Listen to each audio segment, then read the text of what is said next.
Summer might be over, but your seasonal fruits and veggies are far from done. So we're headed over to Saskatoon now for a chef's lesson on how to extend the life of produce.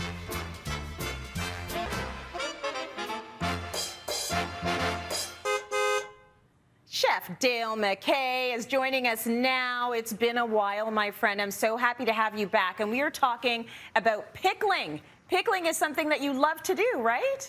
I love making pickles, but I love eating pickles even more. Pickles everything. I like to pickle everything. And this is, a lot of people get sad at the end of the summer, but I obviously love summer, but I love what comes at the end of the summer, which is all these beautiful vegetables, getting great deals on all these beautiful vegetables. Plus, I love sweater season, So it's all good. He's an autumn boy. So, Chef, let's go through the very first recipe. You say pickling is actually a lot easier than we might think. What are you doing first?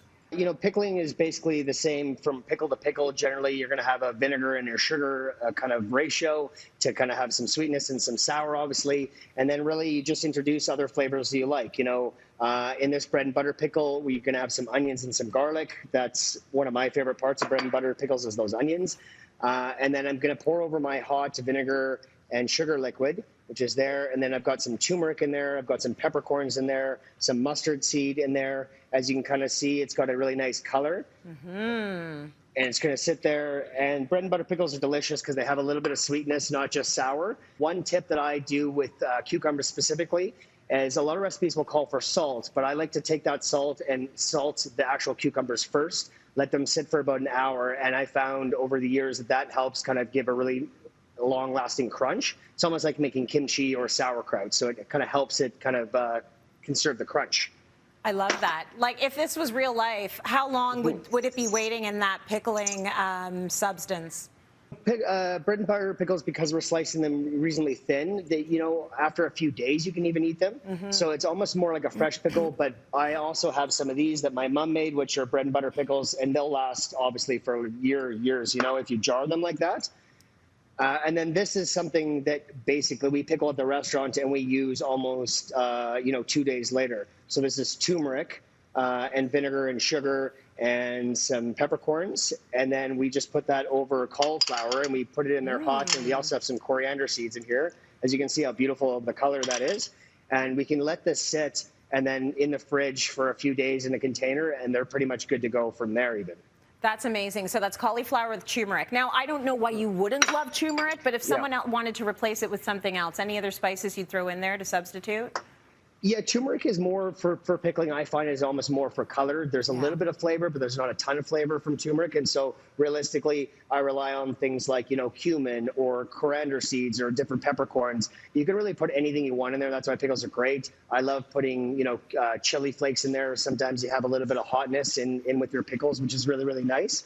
And then something like red onions, for instance.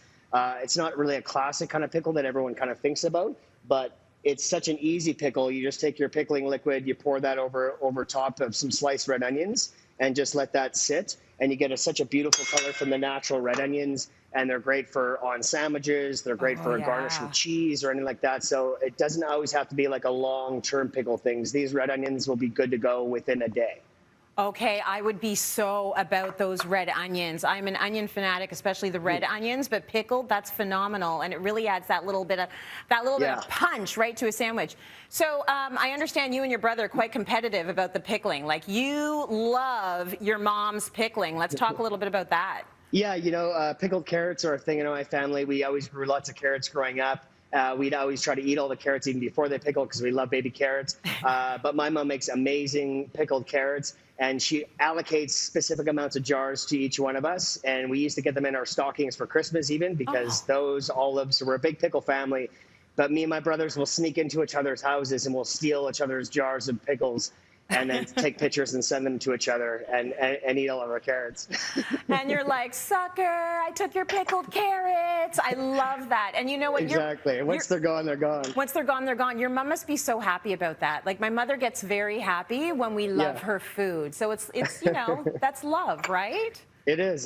That's a pretty healthy family you got there. Can you get my kids into pickled carrots, please? That would be awesome. Chef, that was amazing. Thank you so much. We appreciate that. Thank you. So you can find all of his tips and tricks up on our website. That's cityline.tv. Happy pickling, y'all.